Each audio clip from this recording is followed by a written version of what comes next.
But you know what I love about Israel? And I've been there probably in the last 10 years more than most people on this stage. You know what I love about them? I love their border policies. I love their tough on crime policies. I love that they have a national identity and an iron dome to protect their homeland. And so, yes, I want to learn from the friends that we're supporting. And what puzzles me is, I want to learn from those and apply those to protect our homeland, Nikki. Israel needs America. America needs Israel. Okay, Governor DeSantis, you were mentioning. A few moments later. That's why Ukraine needs us when Russia's doing this. That's why Israel needs us when Hamas and Iran are doing this. And I'll say this to Prime Minister Netanyahu, finish them.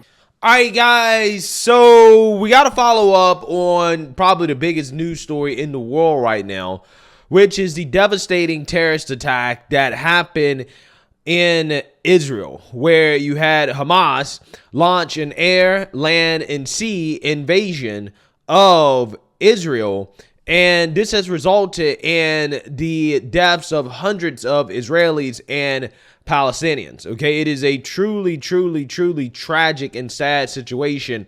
And I am praying for the families and the individuals involved in this conflict. Okay, I think that this conflict is a conflict that, unfortunately, in my opinion, because it is ethnic, it is religious, it is geographical, I honestly don't see a real end to it. Okay, I don't see a path in which there will ever truly be peace in that area. Okay, and again, it's just a very, very, very sad situation. Okay, we have to deal with this situation every few years or so, and you know, it's extremely complex and it's hard to talk about, right? But what I do want to talk about here is the response from America's politicians, particularly some Republicans. And I know I've been talking about Republicans a lot lately. Well, that's because, you know, sometimes you have to be critical of your own team, okay, in order for your team to get better. And there's some comments that was made by a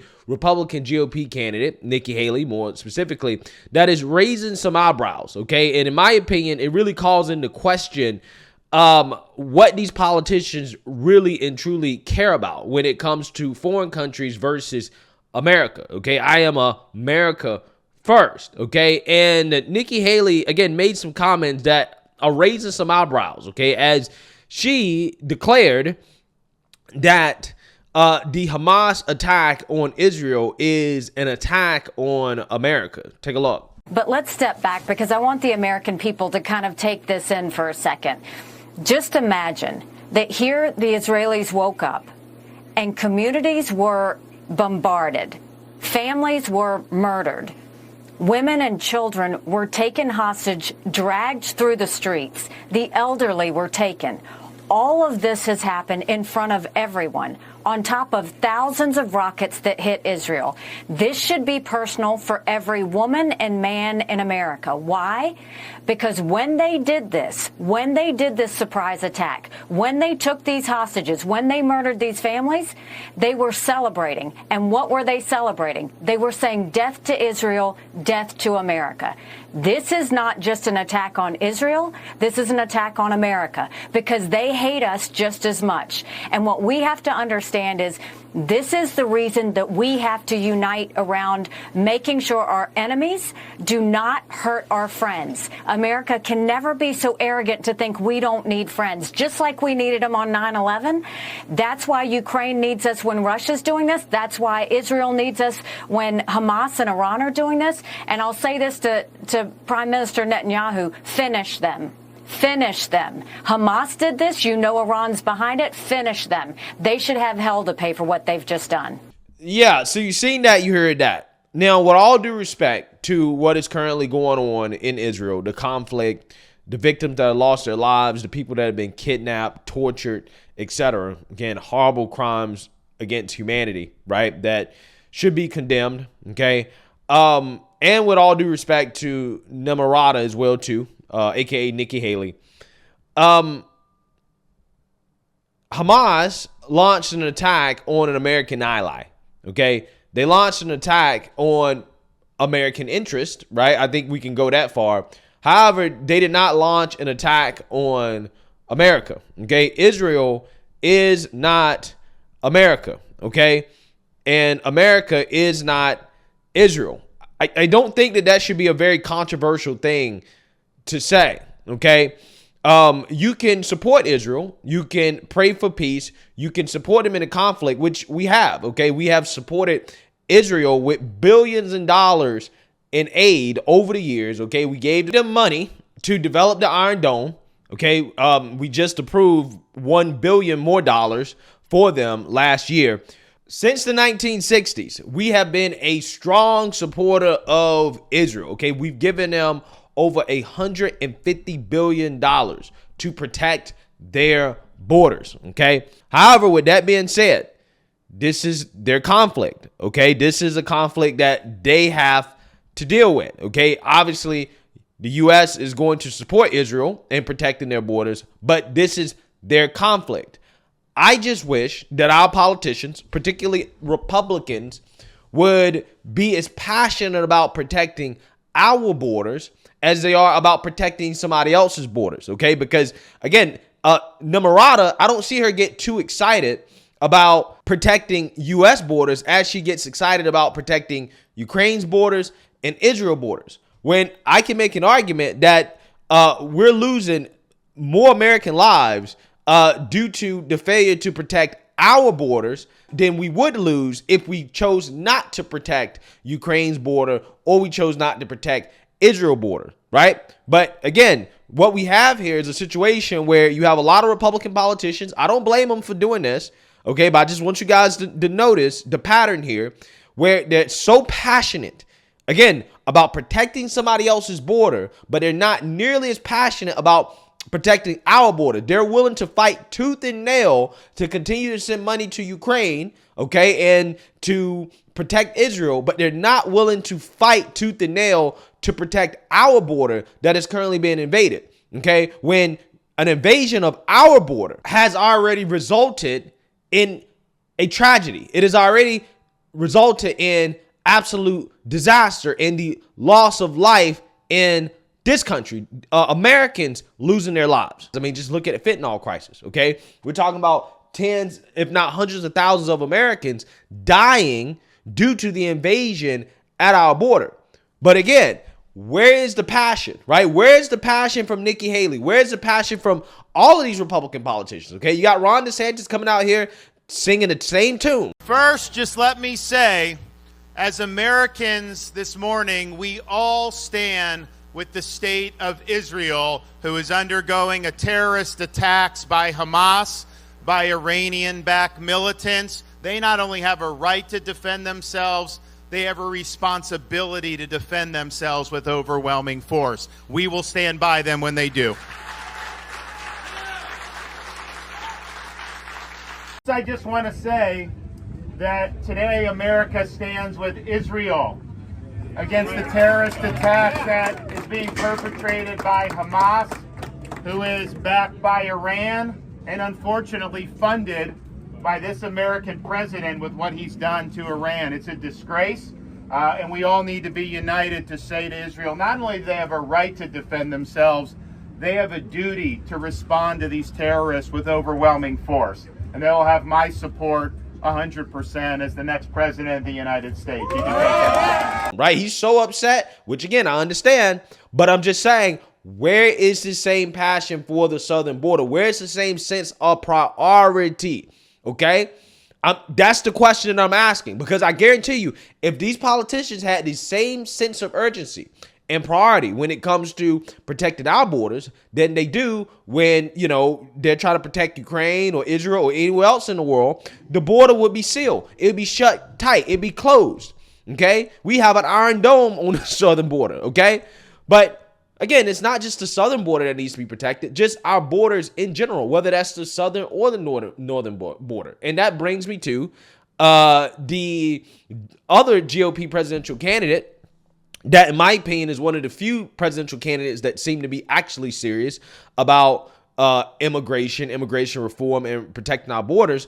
Vivek Ramaswamy, who actually took a trip to the northern border to expose how there's a dire threat at the northern border as well, too, that none of our politicians are talking about. Take a look. I'm on a bus in New Hampshire. We're headed to the northern border, the Swanton section of the northern border. I know that a lot of other people have visited the southern border. We do have a crisis there. But nobody's gone to the northern border yet, and we have a catastrophe up there too. Last January, we had more illegal border crossings on the northern border than we did in the prior 12 years worth of Januaries combined in the Swanton section that I'm visiting today. I'll give you a couple stories. There was a Brazilian ex-military person convicted of multiple murders. I think it was upwards of 10 or 12 murders that got in through that northern border. You have an illegal Mexican migrant who then went to the northern border to smuggle in more illegal migrants.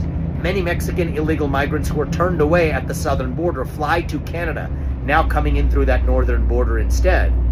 But here's the thing. We have way more Border Patrol agents at the southern border than we do at the northern border, even though the northern border is way longer, 5,000 miles, making it the longest international border between two nations in the world. People don't know that. That border between the U.S. and Canada is the largest between any two nations in the world, and yet it is porous. That's wrong. We're failing to protect our own border, and just last year in 2022, there was enough fentanyl that crossed that northern border to kill over 3 million people in this country. So I'm going to go up there. I'm going to check it out. I'm going to see what's going on. I'm going to live stream it if we can. I'm told that there's no cell signal up there, so if not, we're going to record and we'll put out some video clips afterwards. We have a sheriff who's given us a tour, meeting with some local residents up there, getting to the bottom of what's going on, because we can't just go to where the current concern is. We got to go and skate to where the puck is going. We seal that southern border, and we will on my watch. It's going to flow to the northern border next. That's why I'm taking my family up there. We're going to see what's going on, and we're going to tell you exactly what we see. That sends a signal to all the illegal migrants. Okay, even now, the Democratic administration might be serious about it. Let's fly over to North Country, where many are, coming over right. Not through, they're not going to be jumping these barbed wires on this fence. Of course not. Hiking trail. So, we take a look at the start of the hiking trail. It's just as though you're here, right? We're on one hand is the hiking trail, beautiful hiking trail. We're going to hike if we have a little bit of time.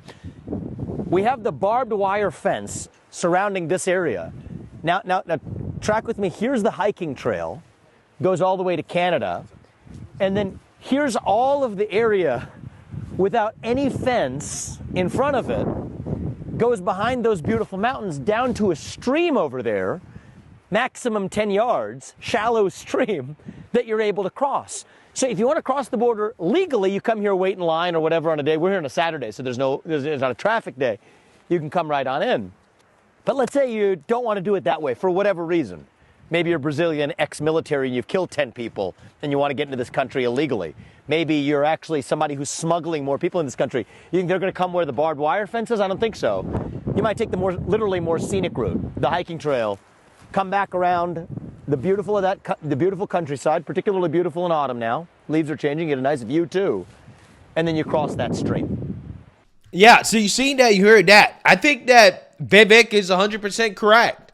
Okay, we have to have the same sense of urgency that we have when it comes to protecting other people's borders as it comes to protecting our borders. In fact, we need to have more sense of urgency when it comes to protecting our borders than anybody else's borders, okay? If there's any lesson to be taken away here for American politicians and the American people, when you look at what is happening in Israel, is that, yes, protecting your border is important, right? That you need to protect your border and that you need to make sure that that is a priority, okay? Because, again, for as tragic as the loss of life is over there in Israel, and I'm praying for those people, again, we're losing lives here in America as well, too, when it comes to the invasion of our border, okay? And that is something that, you know, I think these politicians need not forget. But again, I'm just doing this video to just point it out. Just pay attention to how passionate these politicians get about protecting other people's borders versus our borders. They want to jump up and down. They want to talk about it. They want to, you know, send more money. They want to, you know, in some cases, you know, like Ukraine, some of these people want to send troops right? They want to go to extremes. They want a warmonger, right, in response to protecting somebody else's border, okay? But, you know, hey, maybe, just maybe, if we're going to declare war, maybe we should declare war at our southern border in order to protect that, okay? The same way that Israel has declared war against Hamas to protect their border, maybe we should declare war to protect our border, right? If we're going to go to war, we need to go to war for our own borders, okay? I'm just saying, that's, to me, seems to be America first. But again, the whole point is just to pay attention over the next week or so how these politicians, how much they come out and they're so passionate about protecting borders, except that passion, again, is not about protecting America's borders, and that's the problem. So let me know what you guys think. Make sure you like, comment, and subscribe. Most importantly, share a Black conservative perspective. Peace.